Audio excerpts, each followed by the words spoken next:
नमस्कार श्रोतेहो, कार्यक्रमाचे सादर करते सूरज गोळे यांच्यासह मी ज्योती हातेकर आपणा सर्वांचं स्वागत करते आहे. श्रोतेहो, आज आपल्या स्टुडिओमध्ये doctor Jayraj Santoshkumar Korpe, MBBS, MD in medicine, DM in nephrology, consultant nephrologist, hypertension and transplant physician यांना आपण आमंत्रित केलेलं आहे. नमस्कार सर. नमस्कार मॅडम. सर, कार्यक्रमामध्ये मी आपलं स्वागत करते आहे. नमस्कार. सर, किडनी हा अतिशय महत्त्वाचा अवयव आहे आणि त्याबद्दल बरेचदा असं असतं की आपल्या लक्षात येतं की बरेचसे लोक जागरूक नसतात. तर मला असं वाटतं सुरुवातीला आपण किडनीचं कार्य जे आहे तर ते थोडक्यात सांगूया. मनुष्यामध्ये सामान्यतः 2 किडनी असतात. दोन्ही किडनी मिळून खूप महत्त्वाचे कार्य जीवनमान नॉर्मल ठेवण्याकरता हे करत असतात. जसं की आपण जे काय खातो पितो त्यातनं तयार होणारं जे काय अनावश्यक पदार्थ आहेत ते शरीराच्या बाहेर काढणे. जसं की अनावश्यक पदार्थ असतात, युरिया, क्रिएटिनिन, ते शरीराच्या बाहेर काढणे. आपल्या बॉडीचं वॉटर आणि सॉल्ट याचं बॅलन्स मेंटेन करणे, म्हणजे पाण्याचं व क्षाराचं म्हणजे सोडियमचं हे बॅलन्स मेंटेन करणे, हे कार्य देखील किडनी सतत 24 तास 12 महिने 7 दिवस हे करत असते. या व्यतिरिक्त इतर कार्य जसे की रक्त तयार करण्याकरता जो आवश्यक एक हार्मोन असतो ज्याला एरिथ्रोपोएटिन असं म्हणतात, हा हार्मोन देखील किडनी सिक्रीट करते. आपल्या शरीरामध्ये जे मिनरल्स आहेत, कॅल्शियम, फॉस्फरस, युरिक ॲसिड, यांचं समतोल राखण्याचे काम देखील किडनीच करते. जे सूर्यापासून मिळणारी आपल्याला ऊर्जा आहे, ज्यातनं विटॅमिन डी तयार होते, या विटॅमिन डीच्या मेटाबॉलिझममध्ये सुद्धा म्हणजे हाडाच्या जडणघडण करता सुद्धा किडनी एक महत्त्वाचं कार्य करते. याशिवाय जे आपलं ब्लड प्रेशर रेग्युलेशन आहे हे देखील किडनीच करत असते. भरपूर असे कामं किडनीकडे आहेत आणि तुम्ही जो उल्लेख केला की ही सर्व कामं आपली किडनी जी आहे ती अविरतपणे करत असते. बरोबर. आणि असा हा जो महत्त्वाचा अवयव आहे तर याबद्दल आपल्याला भरपूर गोष्टी माहिती करून घेतल्या पाहिजेत. तर त्यामधले एक गोष्ट अशी विचारायची आहे की किडनीचं कार्य थोडं जरी बिघडलं, पण सांगितलं की 12 महिने 24 तास 7 दिवस ती कार्यरत आहे, त्यातलं थोडं जरी कार्य एखादं बिघडलं, इकडे तिकडे झालं तर शरीराला काय अपाय होतात? अपाय म्हणजे पेशंट जो किंवा कोणी व्यक्ती असला ज्याची किडनी नॉर्मलपेक्षा थोडी कमी काम करत असेल तर त्याच्यात पाण्याचं व मिठाचा जो समतोल आहे तो बिघडतो. त्या पेशंटला उच्च रक्तदाब होऊ शकतो. त्या पेशंटला किंवा त्या व्यक्तीला चालत असताना किंवा नॉर्मल आपले कामं आहेत, आंघोळ करणं आहे किंवा बोलणं आहे, अशा वेळेस दम देखील लागू शकतो. कोणतंही एखादा प्लॅटफॉर्म चढणं आहे किंवा एखादा ब्रिज चढणं आहे त्यावेळेस दम लागू शकतो. या व्यतिरिक्त ज्यावेळेस हा आजार वाढतो म्हणजे किडनीचं जे काम आहे, कार्य आहे ते अजून कमी होते, त्यावेळेस पेशंटला काही खावंसं नाही वाटत. काही अन्न बघितलं किंवा इवन काही चांगले स्वरूची पदार्थ देखील बघितले तरी देखील त्याला मळमळसारखं जाणवते. या व्यतिरिक्त शरीराला खाज येणं सुरू होते. पेशंटला सतत थकल्यासारखं वाटते. पेशंटच्या रक्तातील हिमोग्लोबिनचं प्रमाण कमी होते. त्यामुळे देखील पेशंट असा थोडा आपण ज्याला पांढुरका दिसायला लागतो असं होते. अगदी छोट्या छोट्या गोष्टी आहेत की ज्या खरं तर आपण त्यांच्याकडे लक्ष देणार नाही. कारण आज मला जेवावं असं वाटलं नाही किंवा आज मला थोडा थकवा जाणवला तर बरेचदा ह्या गोष्टी दुर्लक्षित केल्या जातात. हे नुसतं एकदा होते असं नाही, हे सतत होत राहते आणि पेशंटच्या किंवा नातेवाईकांच्या त्याच्या लक्षात येते की हे व्यक्तीचं जे जेवण आहे ते कमी झालेलं आहे किंवा लघवीचं प्रमाण आहे ते कमी झालेलं आहे. किंवा इतर आपण जर का त्याचे सिम्पटम्स म्हटले तर सकाळी उठल्या उठल्या चेहऱ्याला डोळ्याच्या खालच्या भागामध्ये एकदम सूज अशी जाणवणे, थोड्या वेळाकरता असते ती, अर्ध्या तासाकरता, नंतर उतरून जाते, पण ती जाणवते. जे घरातली मंडळी असते त्यांना जाणवते. किंवा प्रवास केल्यानंतर पायाला सूज येणे किंवा जर का आजार वाढला तर सतत सूज राहणे आणि नंतर मग दम लागणं सुरू होणे. लहान लहान कार्य करताना देखील त्या व्यक्तीला ते कार्य करत असताना खूप जडपणा जाणवणे, हे सगळे या आजाराचे सुरुवातीचे लक्षण आहेत. म्हणजे आपण सांगितलं की किडनीचं कार्य थोडं बिघडलं तर हे एवढ्या सगळ्या गोष्टी घडणार आहेत की ज्या तुम्हाला येऊन सूचना देत आहेत, अलार्म वाजवत आहेत की बाबा हे एक लक्षण, त्याकडे लक्ष दिलं नाही तर दुसरं लक्षण, आणि हे काही दिवसांच्या अंतराने वारंवार जर घडतं आहे तर निश्चितच सगळ्यांनी त्याच्याकडे लक्ष द्यायला पाहिजे. याच्याशिवाय बरेचसे किडनीचे असे आजार असतात ज्याच्यामध्ये लक्षणं यायला बराच उशीर होतो, म्हणजे लक्षणं जाणवायलाच उशीर होतो.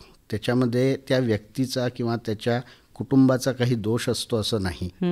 ते आजारच असे असतात ज्यामध्ये क्रिएटिनिन जे नॉर्मली 1.2 पेक्षा कमी पाहिजे एका नॉर्मल व्यक्तीमध्ये, ते जोपर्यंत 4-5च्या वर जात नाही तोपर्यंत कदाचित पेशंटला लक्षणही जाणवत नाहीत. अशा केसेसमध्ये पेशंट हा तज्ज्ञ डॉक्टरांकडे येण्यास स्वाभाविकच उशीर झालेला असतो. मग अशा वेळेस ट्रीटमेंटची सुरुवात व्हायला स्वाभाविकपणे उशीर होतो. म्हणून नियमितपणे सर्वसामान्य व्यक्तींनी हे ब्लड प्रेशर हे चेक करत राहिलं पाहिजे. हे ब्लड प्रेशर नॉर्मल व्यक्तीचं 130/80 म्हणजे वरचं ब्लड प्रेशर, उच्च ज्याला आपण अपर सिस्टोलिक ब्लड प्रेशर म्हणतो, ते 130 mmHg पेक्षा कमी पाहिजे. डायस्टोलिक ब्लड प्रेशर हे 80 mm पेक्षा कमी पाहिजे.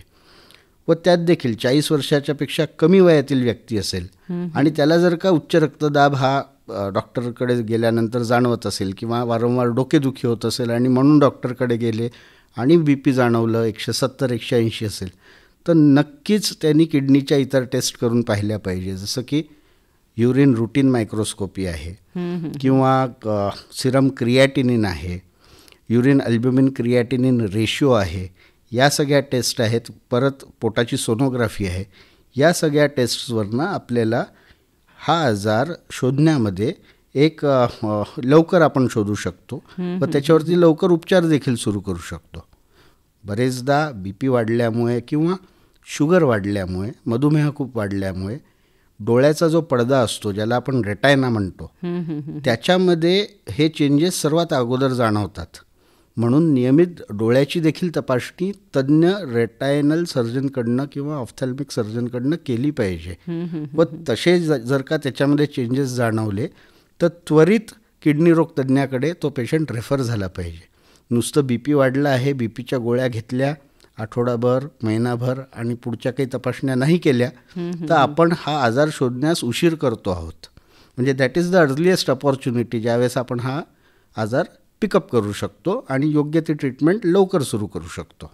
म्हणजे ज्या काही आजारांची लक्षणं तुम्ही आता सांगितली की जी लवकर लक्षात येणार नाही पण त्यालाही आपण कसं लवकर पकडू शकतो, तर त्याची उपाययोजना तुम्ही सांगितलेली आहे. किडनीचं छोटे छोटे बिघाड असतील तर त्याकडे आपण लक्ष देऊ, किंवा हे असे काही आजार आहे की ज्याची लक्षणं लवकर लक्षात येणार नाही आहे, तर सर बरेचदा हे बघितलं जातं की BP सारखी जी गोष्ट आहे वाढणे किंवा कमी होणे, तुम्ही कुठल्या तरी दुसऱ्या कारणासाठी डॉक्टरांकडे गेला असता, BP चेक केला जातो आणि मग माहिती पडतं. तर अशा वेळेला तर निश्चितच तुम्ही सांगितलं त्या टप्प्यानुसार आपण BP पण चेक करून घेतला पाहिजे. सर कुठले आजार आपण सांगू प्रामुख्याने किडनीचे होणारे? किडनीचे जे प्रमुख आजार आहेत त्याच्यामध्ये ॲक्यूट किडनी इंजुरी म्हणजे बरी होणारी परंतु गंभीर स्वरूपाची किडनी इंजुरी, ही बरी होणारी असते, ही रिव्हर्सिबल असते. ती प्रोव्हाइडेड पहिल्या 2-3 महिन्यामध्ये डॉक्टरकडे गेलो तर. अदरवाईज मग त्याचं रूपांतर क्रॉनिक किडनी डिझीज म्हणजे प्रदीर्घकालीन किडनीचा आजार याच्यामध्ये होते. या व्यतिरिक्त डायबेटिक किडनी डिझीजेस म्हणजे मधुमेहामुळे होणारे किडनीचे आजार, हायपरटेन्सिव्ह नेफ्रोस्क्लेरोसिस म्हणजे उच्च रक्तदाबामुळे होणारे किडनीचे आजार, काही अनुवांशिक आजार असतात जसे गळू व गाठींचे आजार, या व्यतिरिक्त किडनीचे इन्फेक्शन्स असतात, ॲक्यूट पायलोनेफ्रायटिस किंवा क्रॉनिक पायलोनेफ्रायटिस, या व्यतिरिक्त मूत्रपिंडामध्ये किंवा मूत्रमार्गामध्ये नलिकेमध्ये होणारे पथरीचे आजार किंवा रिनल स्टोन, कॅल्क्युलाय डिझिजेस, या व्यतिरिक्त कंजनायटल कॅक्यूट म्हणतो आम्ही, म्हणजे कंजनायटल लहानपणीपासून असणारे किडनीचे आजार, या सर्व आजारांचा समावेश असतो. भरपूर सगळे असे आजार आहेत की ज्यातनं काही गंभीर स्वरूपाचे आहेत, काही तुम्ही लक्ष दिलं नाही तर गंभीर स्वरूप धारण करणारे आहेत. सर या आजारांची लक्षणं दिसतात का, ओळखायला येतं का की किडनीला काहीतरी अपाय होतो आहे? हो, जसं मी सुरुवातीला सांगितलं की पेशंटला आपल्या जी रोजचा पॅटर्न ऑफ लघवी असते त्या लघवीच्या पॅटर्नमध्ये लक्ष दिलं तर बदल झालेला आहे हे लक्षात येते. जसं की वारंवार लघवी होणे हे एक देखील लक्षण आहे किडनी रोगाचं. किंवा रात्री झोपेतून 3दा 4दा किंवा त्याहून अधिकदा उठून लघवी करणे, वारंवार लघवी होणे मात्र थोड्या प्रमाणात लघवी होणे हे देखील एक लक्षण आहे. या व्यतिरिक्त जसं सांगितलं की सूज येणे हे एक लक्षण आहे. विनाकारण अंगाला खाज येत राहणे, खूप स्किन ड्राय होत राहणे हे देखील एक लक्षण आहे. या व्यतिरिक्त काम करत असताना दम लागणे, खूप थकवा जाणवणे, काही खाण्याचं प्यायची इच्छा न होणे, सतत मळमळ राहणे, अन्नाचं प्रमाण कमी होऊन जाणे, म्हणजे हे सगळे लक्षणं आपल्याला किडनीच्या व्याधीमध्ये दिसतात. यावरती आपण काय साधारण उपाय करू शकू की आपल्याला अगदीच हॉस्पिटलमध्ये जाऊनच उपचार घेणं आवश्यक आहे? नाही, अर्थात तज्ज्ञांच्या मार्गदर्शनात राहणं, त्यांच्या संपर्कात राहणं हे खूप आवश्यक आहे. याच्यात उपचार हा सुरुवातीपासून जर का लवकर पकडण्यात आला आहे तर हा OPD बेसिसवरचा उपचार राहतो. जसं की क्रिएटिनिन 1.5 आहे, 2 आहे, याच्या आतमध्ये आहे, तर जनरली उपचार हा OPD बेसिसवर राहतो. म्हणजे डॉक्टर्स काही अनावश्यक ज्या गोळ्या चालू असतात पेशंट्सना त्या बंद करतात व योग्य त्या गोळ्या सुरू करतात. त्या व्यतिरिक्त जर का हा आजार खूप वाढलेला आहे, म्हणजे क्रिएटिनिन जर का 7-8च्या वर चाललेला आहे, तर मग मात्र रिनल रिप्लेसमेंट थेरपी ही लागते. रिनल रिप्लेसमेंट थेरपीचा अर्थ असतो रक्ताचं डायलिसिस किंवा पोटाचं पाण्याचं डायलिसिस, ज्याला आम्ही पेरिटोनियल डायलिसिस म्हणतो. रक्ताचं डायलिसिस म्हणजे हिमोडायलिसिस हे साधारणतः पेशंटला 4 ते 6 तासाची एक सायकल असते. अशा आठवड्यातनं 2 ते 3 cycle chronic kidney disease stage 5D मध्ये लागतात. पोटाचे पाण्याचे डायलिसिस हे पेरिटोनियल डायलिसिस आहे. हे पेशंट व त्याच्या घरच्यांना व्यवस्थित ट्रेन करून घरच्या घरी, म्हणजे सुरुवातीचे 1 ते 2 आठवडे दवाखान्यामध्ये ट्रेनिंग देऊन घरच्या घरी करता येते आणि हे खूप बरंच सेफ प्रणाली देखील आहे. या व्यतिरिक्त हे सगळे जे आहेत हे तात्पुरते स्वरूपाचे उपचार आहेत. या आजाराचा म्हणजे chronic kidney disease stage 5D वरती जो पेशंट आहे, ज्याची किडनी पूर्णपणे निकामी झाली आहे किंवा साध्या भाषेमध्ये ज्याला आपण एंड स्टेज किडनी डिझीज असं म्हणतो, याचा संपूर्ण जो उपचार आहे त्याला किडनी ट्रान्सप्लांट असे म्हणतात किंवा मूत्रपिंड प्रत्यारोपण असे म्हणतात. याच्यामध्ये पेशंटला त्याच्या फर्स्ट डिग्री रिलेटिव्हची, थोआ ॲक्ट 1997 प्रमाणे फर्स्ट डिग्री रिलेटिव्ह म्हणजे आई वडील, भाऊ बहीण, नवरा बायकोला, बायको नवऱ्याला म्हणजे स्पाउसल डोनेशन, किंवा आजोबा आजीची त्याच्या नातवाला, असे फर्स्ट डिग्री रिलेटिव्हची किडनी ट्रान्सप्लांट लाईव्ह रिलेटेड ट्रान्सप्लांटमध्ये करण्यात येते. ट्रान्सप्लांटचा अजून एक हे असतो ज्याच्यामध्ये डिसीज डोनर ट्रान्सप्लांट असे म्हणतात. म्हणजे एखादा पेशंट जो की ॲक्सिडेंटमुळे किंवा दुसऱ्या कोण्या कारणामुळे ब्रेन डेड झाला असेल, त्या पेशंटचे अवयव देखील ट्रान्सप्लांट करण्यात येतात. त्याच्याकरिता योग्य ती प्रणाली आहे, म्हणजे ZTCC नावाची एक संस्था आहे, झोनल ट्रान्सप्लांट कोऑर्डिनेशन कमिटी. त्या कमिटीकडे त्या झोनमधल्या सगळे पेशंट्स ज्यांना किडनीची किंवा एखाद्याला लिव्हरची किंवा एखाद्याला लंगची, हार्टची, ज्याची काय गरज आहे ते सगळे वेटलिस्टवरती असतात. व असा जो कोणी व्यक्ती जो म्हणजे ब्रेन डेड होऊन जातो आणि त्या व्यक्तीचे जे फर्स्ट डिग्री रिलेटिव्ज असतात ते ज्यावेळेस ऑर्गन डोनेशन करता ज्यावेळेस कन्सेंट देतात, परमिशन देतात, त्यानंतर ZTCCद्वारे त्यांचे अवयव, मग किडनी असो किंवा पॅनक्रियाज असो किंवा लंग असो किंवा लिव्हर असो, याचं अलोकेशन करण्यात येते XYZ त्या ब्लड ग्रुपच्या पेशंटला, वेटलिस्टवाल्या पेशंटला. अर्थात आता तो जो पिरियड असतो 72 तासांच्या आत, त्याच्यामध्ये बरंचदा ते चॅलेंजिंग असते की तो पेशंट ज्याला रिक्वायरमेंट आहे तो त्यावेळेस अवेलेबल आहे की नाही, तो त्यावेळेस ट्रान्सप्लांट करता फिट आहे की नाही, तो त्यावेळेस त्या शहरात उपलब्ध आहे की नाही, किंवा मग ऑर्गन एका शहरातनं दुसऱ्या शहरामध्ये आपल्याला ट्रान्सपोर्ट करावं लागतो का, त्याकरता मग ग्रीन कॉरिडॉर तयार करावा लागतो का, हे सगळे प्रश्न त्याच्यामध्ये आपल्याला म्हणजे सॉल्व्ह करावं लागतात. हे झालं म्हणजे एक प्रकार झाला लाईव्ह रिलेटेड किडनी ट्रान्सप्लांट. दुसरा आहे ब्रेन डेड किंवा कॅडेव्हरिक किडनी ट्रान्सप्लांट. म्हणजे किडनी आजारांवरती की तो कितीही गंभीर स्वरूप जर त्यांनी धारण केलं असेल तरी देखील आपल्याजवळ उपाययोजना आहे. नक्कीच. पुन्हा एक सांगेल मी मॅडम याच्याच पुढे, नुसतं ट्रान्सप्लांट केलं म्हणजे झालं असं नाही आहे. शेवटी ट्रान्सप्लांट केलं म्हणजे आपण एक दुसऱ्या व्यक्तीचा एक ऑर्गन एका पहिल्या व्यक्तीच्या शरीरामध्ये प्रत्यारोपण करत आहोत. हे करत असताना त्याची जी रोगप्रतिकारक शक्ती आहे मुळात जी फिजिओलॉजिकल आहे ती त्या नवीन ऑर्गनला ॲज अ फॉरेन बॉडी म्हणून ट्रीट करणार आणि तिला संपवण्याचा किंवा निकामी करण्याचा प्रयत्न करणार. या कारणास्तव अशा पेशंटला ज्याचं किडनी ट्रान्सप्लांट झालेलं आहे त्याला बरेचसे रोगप्रतिकारक शक्ती कमी करणारे औषधी हे द्यावे लागतात. सुरुवातीला पहिल्या वर्षभरामध्ये याचे प्रमाण खूप जास्त असते. मग हळूहळू जशी ते ऑर्गन त्याच्या बॉडीला अडॉप्ट होते तसं तसं ते रोगप्रतिकारक शक्ती कमी करणारी जी औषधी आहे ती हळूहळू टेपर डाऊन स्टेप डाऊन करून कमी करण्यात येते. तर ट्रान्सप्लांट झाल्यानंतर देखील रेसिपियंटला आयुष्यभर ही काळजी घ्यावी लागते की एक काय दोन काय एकही डोस चुकायला नाही पाहिजे. म्हणजे जे इम्युनोसप्रेसंट्स ज्याला आम्ही म्हणतो किंवा जे ओरल स्टिरॉइड्स असतात जे आम्ही म्हणतो त्याचा एकही डोस चुकायला नाही पाहिजे. एक जरी डोस चुकला तरीसुद्धा जी ट्रान्सप्लांट केलेली किडनी आहे ती क्षतिग्रस्त होण्याची प्रक्रिया ही सुरू होऊन जाते. सो त्याही पेशंटला भरपूर ही काळजी घ्यावीच लागते. जे आपण बरेचदा पाहतो ना की बीपीचे जे पेशंट्स असतात ते एका कालावधीनंतर आपल्या मनानेच गोळ्या बंद करून टाकतात की आता मला आवश्यकता नाही, मला त्रास होत नाही किंवा गोळ्या घ्यायचा कंटाळा येतो म्हणून पण असं केलं जाऊ शकतं. तर सगळ्यांनी हे लक्षात ठेवलं पाहिजे, आजार कुठलाही असो पण आपल्याला जो डोस दिलेला असतो तो तज्ज्ञ डॉक्टरांनी दिलेला असतो.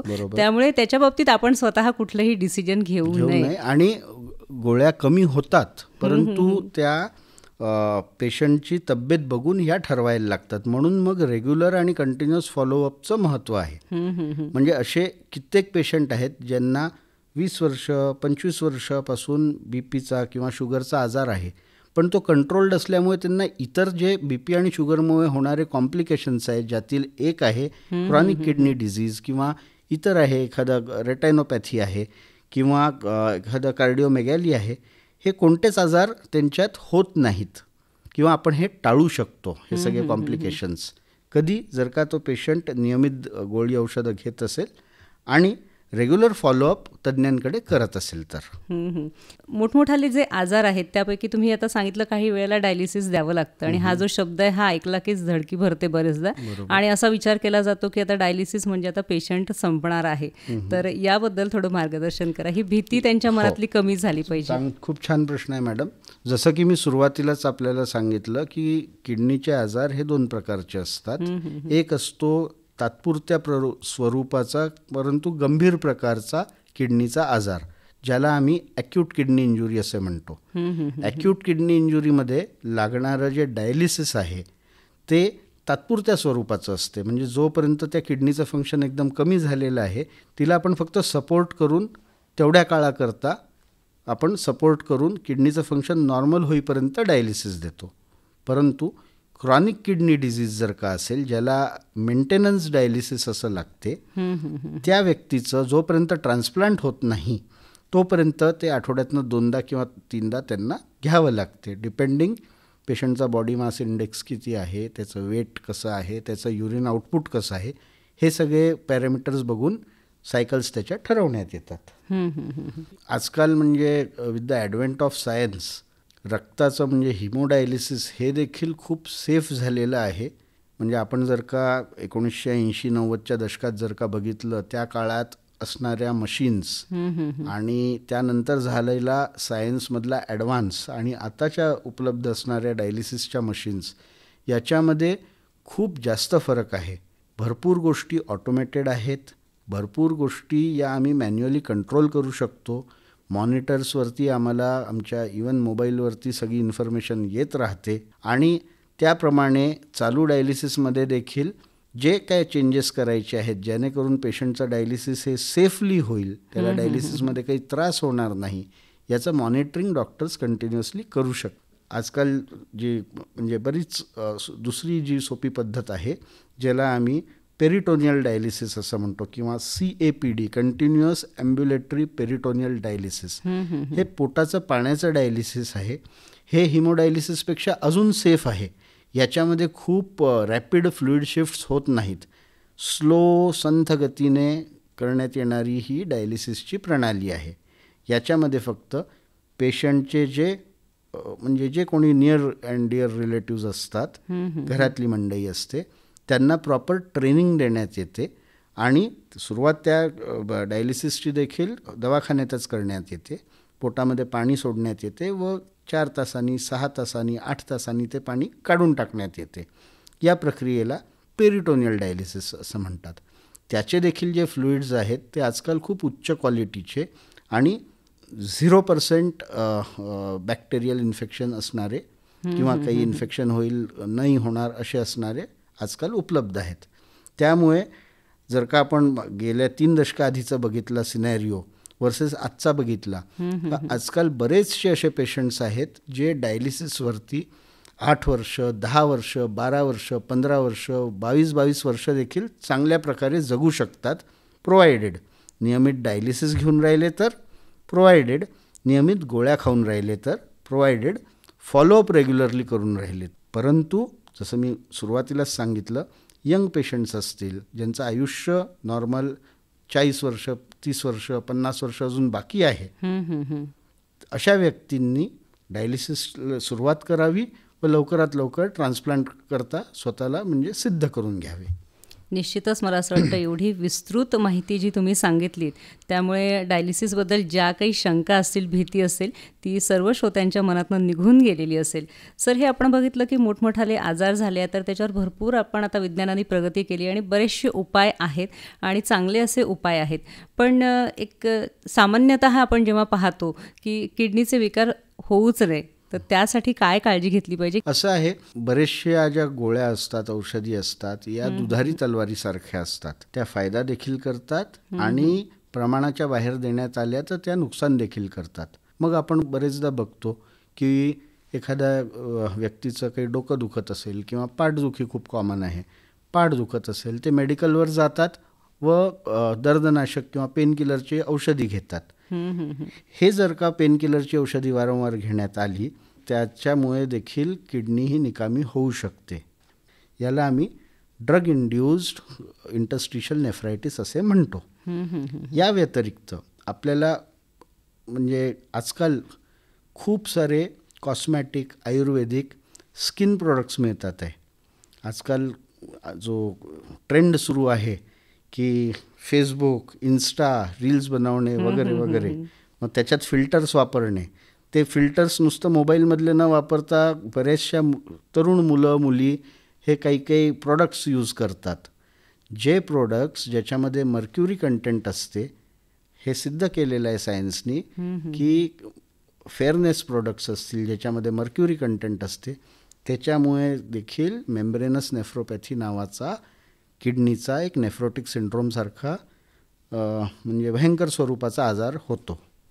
म्हणून आपण जे काय कन्झ्युम करतो म्हणजे प्राशन करतो ते किंवा इवन जे स्किनवर लावतो, कारण स्किनमधनं ॲब्झॉर्ब होणाऱ्या गोष्टी आहेत याची शहानिशा करूनच ते वापरावे किंवा आपले जे कोणी फिजिशियन्स असतील किंवा तज्ज्ञ सल्लागार असतील यांचे सल्ला घेऊन मगच कोणत्याही प्रकारची औषधीही घेण्यात यावी. या व्यतिरिक्त जे कॉमन रिझन्स आहेत किडनी खराब होण्याचे, म्हणजे आपला देश भारत हा जगाचा कॅपिटल झालेला आहे डायबिटीसमध्ये. म्हणजे मधुमेहामध्ये we are leading the world as a diabetic capital of the world. तर शुगरमुळे जवळपास 40% लोक म्हणजे ज्यांना मधुमेह आहे त्यातल्या 40% लोकांची किडनी खराब होणार आहे. म्हणून प्रत्येक मधुमेहीनी किंवा डायबिटिक पेशंटनी स्वतःचं शुगर हे कंट्रोलमध्ये ठेवलंच पाहिजे व तज्ज्ञ डॉक्टरांच्या मार्गदर्शनामध्ये इतर जे त्याचे कॉम्प्लिकेशन्स आहेत, मग ते नेफ्रोपॅथी असो, रेटायनोपॅथी असो, याचं रेग्युलर किमान वर्षातनं एकदा स्क्रीनिंग हे करत राहिलं पाहिजे. व जर का त्याच्यामध्ये असं आढळलं की नेफ्रोपॅथी किंवा प्रोटीन्युरियाची सुरुवात झालेली आहे तर तो वेळीच कंट्रोल करून घेतला पाहिजे. या व्यतिरिक्त आपण ज्या भागामध्ये राहतो, जो आपला अकोला, बुलढाणा, वाशिम, यवतमाळ हे जे जिल्हे आहेत, येथे एक chronic kidney disease of undetermined aetiology नावाचा आजार खूप कॉमनली दिसतो, म्हणजे ज्याला आमच्या भाषेमध्ये CKD-U म्हणतात. जागतिक पातळीवरती देखील मेक्सिको असेल, मिझो अमेरिकन देश असतील, चायना असेल किंवा इजिप्त असेल, या देशांमध्ये देखील अशाच प्रमाणातील CKD-Uचे प्रमाण हे खूप जास्त आहे. काय आहे की आपल्याकडे उष्णता खूप जास्त आहे आणि उष्णतेमध्ये सतत काम करणारा जो शेतकरी वर्ग आहे किंवा इतर कामगार मंडळी आहे, यांच्यामध्ये डिहायड्रेशनचं प्रमाण खूप लवकर आणि खूप जास्त होते. या व्यतिरिक्त ज्यावेळेस थोडं संशोधन करण्यात आलं त्यावेळेस जे ग्राउंड वॉटरचं जे म्हणजे जे पाणी सर्वसामान्य लोक गावागावामध्ये पितात, त्याच्यामध्ये क्षाराचं प्रमाण खूपच प्रमाणाच्या बाहेर आहे, ज्याला आपण TDS असं म्हणतो, टोटल डिझॉल्व्ड सोल्यूट्स. तर हे ज्यावेळेस प्रमाणाच्या बाहेर म्हणजे खूप जास्त क्षारयुक्त पाणी जर का कन्झ्युम केलं तरी देखील किडनीचे आजार हे होऊ शकतात. एक छोटंसं मीटर येते, 180 ते 250 रुपयामध्ये कॉस्ट असते त्याची. ते जर का आपण पाण्यात डुबवून बघितलं, जे कोणतं पाणी आपण कन्झ्युम करतो त्याच्यामध्ये TDSची नोंदणी ही PPM पार्ट्स पर मिलियनमध्ये येते. ब्युरो ऑफ इंडियन स्टँडर्ड्स असे म्हणतात की सेफ ड्रिंकिंग वॉटर प्रॅक्टिसेसमध्ये TDSचे प्रमाण हे 500 PPMपेक्षा कमी पाहिजे. आपल्याला नवल वाटेल जाणून, आपल्याच येथील पातूरमधील काही गाव, आपल्याच अकोला जिल्ह्यातील पातूरमधील काही गाव आहेत, शेगावकडचे, संग्रामपूरकडचे काही गाव आहे, तिथे हे TDSचे प्रमाण 2500-3000 PPMच्या वर मिळालेलं आहे. बापरे.